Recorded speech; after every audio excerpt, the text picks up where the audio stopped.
proceso para la elección del nuevo dirigente del Movimiento de Regeneración Nacional de Morena se ha convertido en una lucha de poderes con muchos problemas. Y hay 4 candidatos que aspiran a ser presidente de Morena. Jacob Polensky quiere reelegirse. Está Mario Delgado, Berta Luján y Alejandro Rojas. A un mes de que se lleve a cabo el proceso interno, el presidente López Obrador ha asegurado que los funcionarios no deben meterse en temas de partidos o serán separados del cargo. Se les pedirá su renuncia y luego se pondrán a disposición de la Fiscalía Electoral. Y para analizar este tema le doy la bienvenida al periodista Ernesto Núñez, quien ha seguido de cerca este tema de Morena. Ernesto, ¿cómo estás? ¿Qué tal? Muy buenas noches. Buenas noches, Leo. Un desastre, o sea, por lo que yo veo es un desastre, ¿no? Asambleas que se revientan. Claro. En fin, danos un panorama de lo que está ocurriendo, Ernesto. Sí, mira, yo creo que esto comenzó, no es de este fin de semana, no es ni siquiera de este mes. Esto comenzó prácticamente desde que nació Morena. Morena nace en 2014, sí. Obtiene su registro como después en este proceso normal que ocurre cada 6 años de creación de nuevos partidos. Obtiene su registro sí. Y empieza a afiliar gente, compite en las elecciones de 2015, refrenda el registro, 3 años después es el partido en el poder. Sí. Pero de ¿qué lejos, pasó? Hegemónico. Exactamente, además, ¿no? Sí. ¿Qué pasó en el camino? Andrés Manuel deja la dirigencia de Morena en noviembre de 2017, sí. Se van a cumplir ya 2 años, y deja a Jacob Polensky, secretaria general, como presidenta en funciones. Y a partir de ahí comienza este proceso de desinstitucionalización del partido. ¿Qué ha pasado en estos 2 años?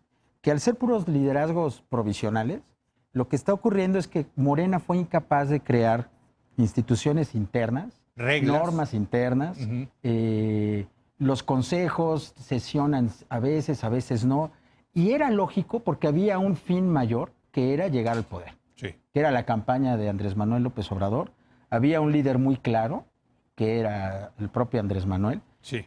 Y una vez que llega al poder, lo que ha ocurrido es que Morena no ha decidido si quiere seguir siendo un movimiento o ser un partido político, con instituciones, con estatutos, con normas claras. Bueno, tiene que ser un partido, Ernesto, ¿no? Porque está obligado por ley, digamos. Claro, aunque Andrés Manuel nunca le quiere decir partido, no sé si te has fijado, todo el tiempo está hablando de un movimiento, con una consecuencia, creo yo, que es un poco grave, que es que esta desinstitucionalización lo que provoca es que se sustituyan los procesos formales por estas pugnas internas y por esta incapacidad de procesar adecuadamente estas cosas.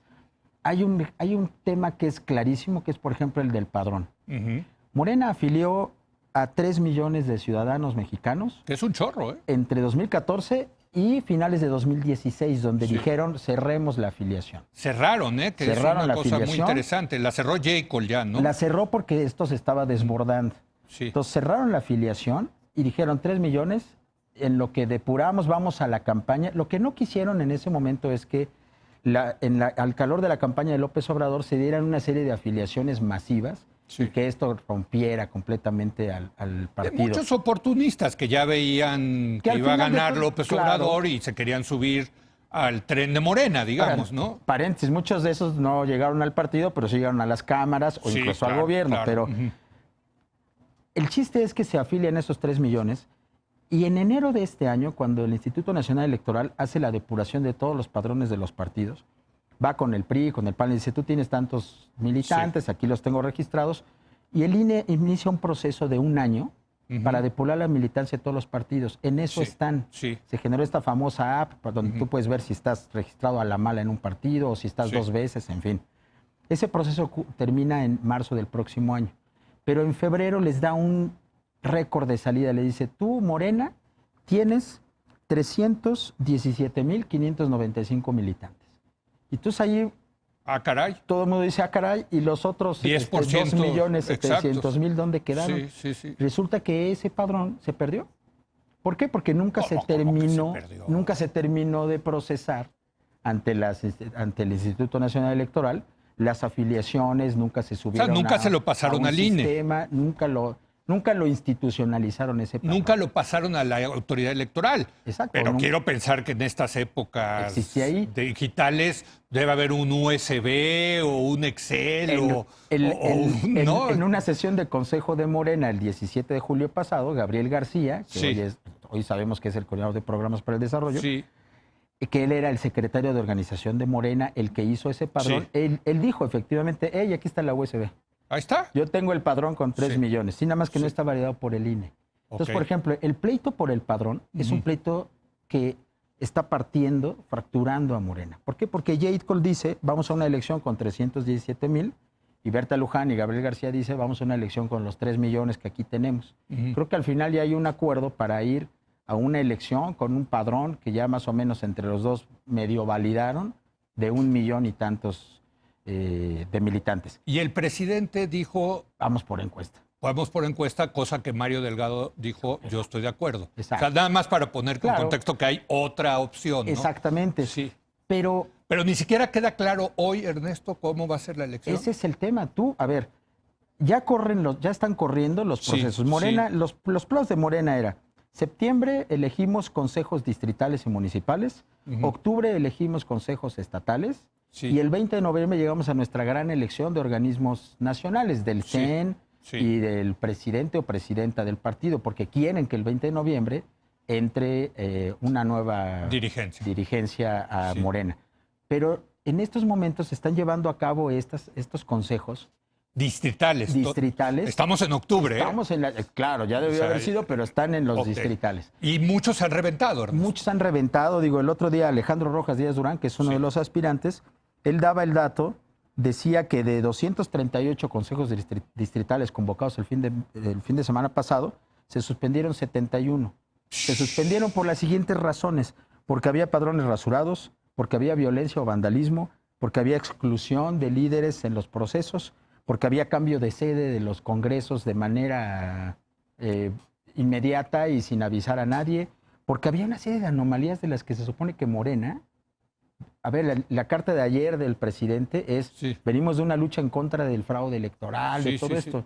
Pues resulta que las prácticas contra las cuales luchó Morena y López Obrador durante muchos años... Están metidísimas. Están adentro de Morena. Entonces, esta falta de instituciones, por ejemplo, lo del padrón es un dato para mí muy relevante. Muy relevante, desde luego. Que no sepamos si son 317,000, 3 millones o 7 millones, como dice Rojas Díaz Durán, de militantes en Morena. O 1,5 millones negociado entre los dos candidatos, estos sí, estos no. Esa falta de certeza está empezando a pesar adentro de Morena, y entonces vemos las escenas que vimos el fin de semana, donde de pronto ves que ya se dirime el tema a golpes o incluso sacando pistolas.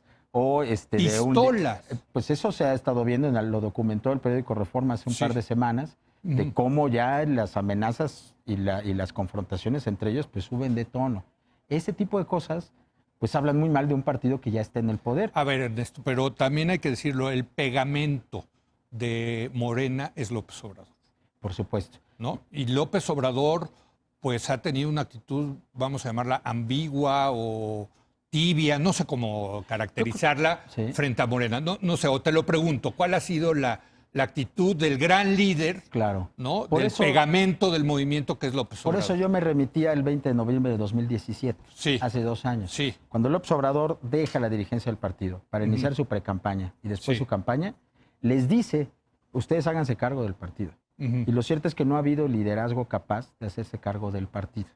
Jade Cole, como es provisional, pues no tiene la autoridad suficiente y los demás son aspirantes a dirigir. Entonces, creo que el presidente además está demasiado ocupado en otra cosa. Y él mismo les ha dicho, la carta es muy contundente. Ha dicho, lo del partido, lo resuelven el partido y yo estoy gobernando.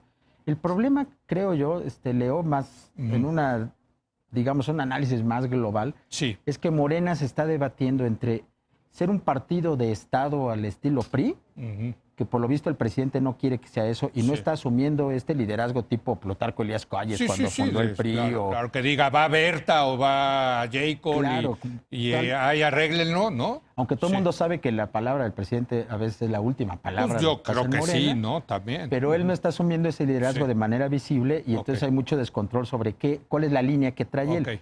Y la otra es un partido como el PRD, que es el origen y la naturaleza y está en el ADN de ellos, de muchos de los que militan y dirigen Morena, que es las tribus.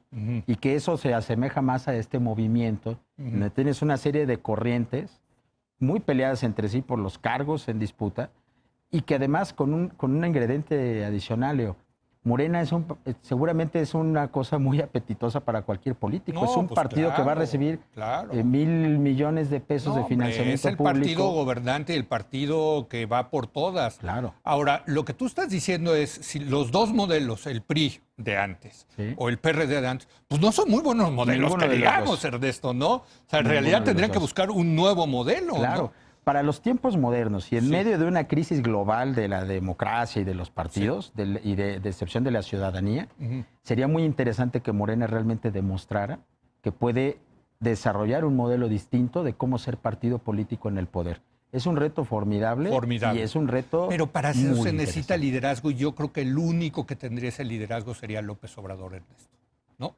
Así es. ¿Cómo va a terminar esto? Ya me queda tiempo para una pregunta. Terminará con que el 20 de noviembre veremos una dirigencia que va a llegar ahí, que va a llegar muy raspada, creo yo, en medio de estos procesos.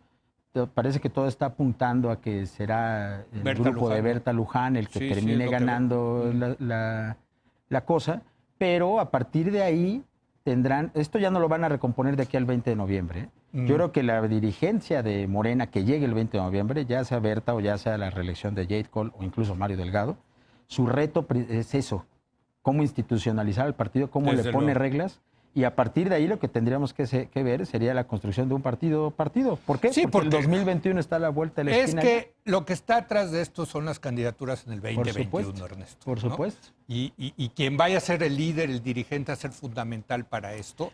Y esto puede acabar o muy mal para Morena de divisiones terribles al 2021 si no hacen esa chamba, ¿no? Sí, y con otro ingrediente, si están hablando de cambio de régimen, de cuarta transformación, un cambio de régimen también implicaría un cambio de modelo en el partido que gobierna. Desde luego. No pueden ser el PRI, no pueden ser el PAN, desde luego que vimos qué desastre fue el PAN como ni el partido, PRD. Ni mucho menos el PRD. Es lo que te digo, si esos son los modelos, que pobres morenistas, ¿no? La verdad. Así es, y bueno, pues ya veremos. Y pobre país, porque al final pobre es país, claro. en el poder, ¿no? Claro. Gracias, Ernesto. Muchas gracias, Te seguiremos invitando para que nos vayas dando el análisis de lo que está pasando en Morena. Muchísimas gracias. Muchas gracias, Ernesto Núñez. Vamos a una breve pausa. Viene Eunice Rendón para hablar de la situación migratoria en nuestro país, si efectivamente nos convertimos en el muro de Trump y lo estamos pagando nosotros. Regresamos.